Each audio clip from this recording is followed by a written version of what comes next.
friendliness? Well, that's a great question for our panelists. Now, someone might be asking, can today's panel really provide valuable insight in 2026? Obviously, yes. But I decided to ask that question to a few AI large language models, and here's what they said. ChatGPT says, today's panel is a top-tier benchmark quality panel, highly relevant to 2026 planning. Gemini adds that they're exceptionally well-balanced, guided by a veteran journalist with deep automotive expertise. Grok notes that they're a strong, balanced mix of expertise directly tied to Michigan's economic landscape. And Claude gushes that they're well-suited to provide substantive analysis of Michigan's 2026 economic outlook. Let's go. So, without further ado, here's our top-tier panel and our veteran moderator. Thank you. Proving that AI is intelligent or not. You're new to this panel, so what's your reaction to the survey results? I was a little surprised by them, honestly, the optimism.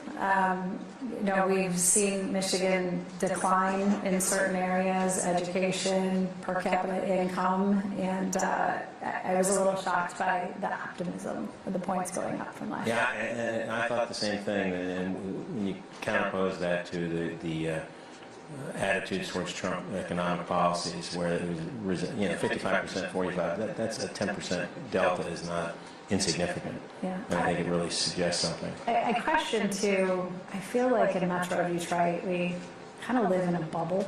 There's a little bubble, especially over Oakland County. So maybe that optimism is, I don't know where the surveys went into the different areas of Michigan, but I questioned if maybe some of those surveys came out of the bubble. What's your reaction, Dave? Yeah, one thing that did resonate with me in the survey results was people are more optimistic about the longer term in the short run. Mm-hmm. And that's consistent with our forecast for Michigan's economy. So, we do expect, if you look on the calendar year, Michigan to hit a little bit of a growth pause this year in terms of the labor market, about flat in terms of payroll employment, but picking up in the back half of the year and into 2027. So I thought that was consistent with the survey results. Quinn, you look at you're talking to prospective employers all the time.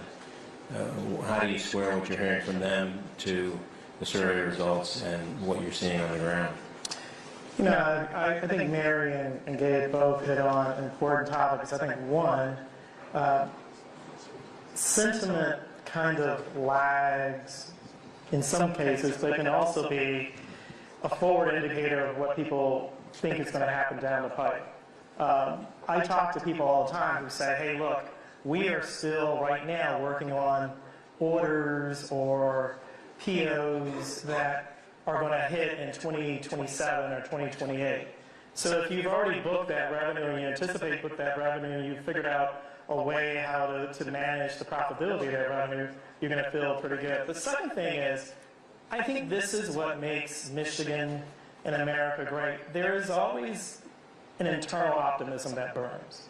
I think people, especially businessmen and businesswomen, want to believe the best. Why else would you take the risk? Right. So I think there's a little bit of that. And I think that the last thing is, I think Mary hit on this, timing, right? It's after the election. It's you're maybe thinking about Thanksgiving and you're excited about your pay. There's so many exogenous factors. But I think the biggest thing that, from a government perspective, from an MEDC perspective, and that's why we do our own surveys, we just have to listen to the business community. We have to do that intentionally and be willing to hear sometimes unpleasant truths. And what are they saying to you right now? I think it all depends on your sector, but I think the three big picture messages are lack of predictability is problematic. Is that a lot of times you're going to make a decision, a major capital decision, regardless of the company size. If you're going to invest something like 10 to 15% of your cash flow into a particular service line or hiring people, and then the policy when changes, that's problematic. The second thing is, and one of the reasons I'm wearing the hats of our Michigan's 4 R1 universities is, people are still very optimistic about the talent here in Michigan. People still believe in Michiganders. And I think the last point is you're seeing companies that are focused on the customer experience still thrive. So I think that those companies, regardless of the industry, will always be able to manage the uncertainty. Mary, you're in the trenches. Yeah. Tell us kind of your view of where business is right now based on your interaction with competitors and. So it's really interesting because you talked, Quentin, about what industry you're in, what segment you're in, and you have a different viewpoint. So as you know, I'm automotive, almost 100% automotive, and I sit on the board for MEMA, the Motor Equipment Manufacturers Association, for those of you that don't know, and we regularly send out these kind of surveys to our membership just to gauge on where things are happening, how policy is impacting us, how different things in the industry, BEV to ICE, all of these different changes take place, and you see sentiment bounce around quite a bit based on kind of the flavor of the day, what's happening. Right now, there's so much uncertainty, and that's the key word. Businesses don't like uncertainty, and it's a very difficult environment to plan for the future, to invest in the future, to make those CapEx decisions when you have so much uncertainty. What will be the top 3 uncertainties? I would say right now, policy obviously is the top. The regulatory changes that are happening at such a fast pace that you literally can't keep up with them. Tariffs, point in case. USMCA that's coming up. The uncertainty around, we've got so much disruption in the industry, going automotive specific, from ICE to BEV, back to ICE. There's so much capital investment that's already been made. How are we going to use that capital? How are we going to recover that capital? Can you recover it? Right, in some cases. Some of it's sunk capital, right? Absolutely. You see a lot of weaknesses in the industry because of that. I think General Motors just came out, I'm going to get the numbers all wrong, but it was billions of dollars. 6 or 7 was the latest. There you go. And that is going to have to be repaid to tier 1s, tier 2s that have made those capital investments.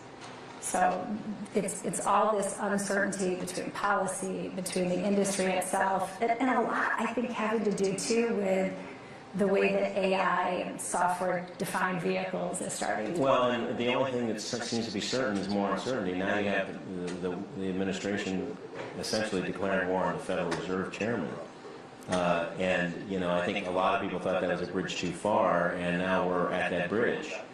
And we don't exactly know where it's going to lead, but Jerome Powell is not going to sit down and take it, I don't think. I'm interested in if you could kind of set the numbers for us. I think having a conversation like this is always good to look at what the numbers tell us about where Michigan's economy is, its income per capita, educational attainment, some of the key metrics. Sure. Yeah, so, let me start with the current data. There are 2 ways of measuring employment in Michigan. There's actually more than 2, but we focus on 2, and they're telling totally different stories. And that's part of what makes everything a puzzle, as we head into 2026. There's what we call resident employment or household employment. That's the count of employed Michigan residents. That includes the self-employed. That has been falling. It's down about 30,000 over the past 12 months through November. And then there's what we call payroll or wage and salary employment. That's the number of jobs in Michigan where people are working for a paycheck, so no self-employment. That has been rising. It's up about 40,000. So if you were to take the average, which would be, one simple way to just try to get a read, that would say, we have slow but positive growth right now in Michigan. I'm actually a little skeptical of those payroll numbers for some statistical reasons I won't get into, but so, I would take the slight under on that. But so we have a very puzzling story about Michigan's labor market right now. So that's, I think, the backdrop to coming in to the year. As I said, we do expect to hit a little bit of a soft patch this year in terms of job growth, but picking up as we get into the back half of the year. Part of that is, Mary talked about the uncertainty. It really makes people, shy to pull the trigger on major investments. We're hoping to get a little bit more clarity and certainty as we move through 2026. Daniel, you also mentioned, income, and we actually did a big deep dive into Michigan's wages this past November at our Economic Outlook Conference. And I think people both appreciate in Michigan that Michigan really has fallen behind the United States in terms of average wages. Right. I read somewhere it was 87 cents per every dollar. Is that? Right, so that's in the ballpark of the way that we sliced up the data. You can measure, that's exactly right. You know, when you look back to 1990, average wages in Michigan were about 10% higher than the U.S. average. And we're adjusting for the cost of living. So, you know, Mary said, well, 87 cents. Something that we'll get when we tell people about this is, well, but the cost of living is lower in Michigan. And that is true.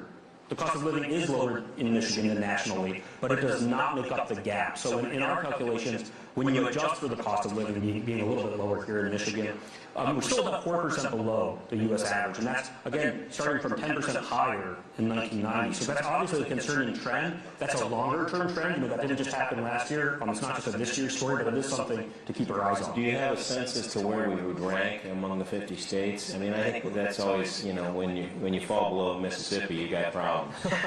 Yeah, I don't have the exact ranking off the top of my head. Sorry, Glenn. I'm not from Mississippi. Louisiana, Mississippi, what's the difference? Somewhere in the South. Anyway, I'll get to that later. Go ahead, Doc. Sure. No, well, I'll just say we were sixth in 1990. You know, we're now substantially below the U.S. average. You know, I can talk about some of the sources just very briefly. You know, when you go back to 1990, our wage advantage, it came from blue-collar industries, from manufacturing, from production industries.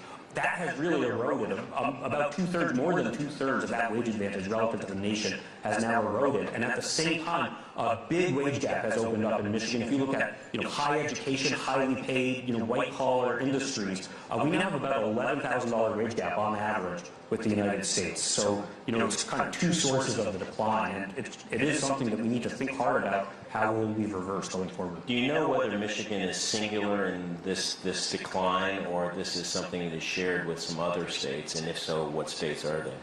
Yeah, you know, I don't like to pick on. Here's what I think we want to bring a little reality to the conversation. Let me put it this way. I think that Michigan stands out in two ways. You know, Michigan really was. We were a top 10 state. We were, and if you know, I live in Ann Arbor. You know, obviously we're in Detroit now. If you think about 100 years ago, you know, in many ways, Michigan was truly the most prosperous place on earth. You know, I've seen estimates that Ann Arbor was truly the richest city on earth in the 1920s. And obviously we're not there now. So I think in that sense, you know, we are singular. My husband and I, actually, this is crazy timing. My husband and I had a conversation this past weekend at breakfast about where we were ranked and where we are now. And to answer that question, you know, of course, ChatGPT in my back pocket. There you go. We ChatGPT'd, and we saw that Michigan is now ranked 40th. That was what popped up. Now, you take it with a grain of salt. Per capita income, 40th. And 20 years ago, 1999, I think we were ranked 16th. So that decline has happened over the last So I throw this to the group. Do you think people appreciate and understand this? Like my colleague Nolan Finley wrote a column, I thought was a very powerful column about 3 or 4 weeks ago on this very issue, basically making the argument that this is what's happening. I think he used your numbers. This is what's happening. People don't really realize that this should be kind of a break the glass moment economically. Well, I mean, I think that people do realize it, but the levers that affect it are so complex. Yeah. And, you know, you talked about Mississippi or other southern states. The one thing I'll tell you about as a southerner, as a proud southerner, I'm a native Floridian. If you know Northeast Florida, that is the South, Jacksonville. Floridians and southerners have a hunger to defy the expectation. And I think that they play, whether it's their football or their politics or their economic development policy, with an edge.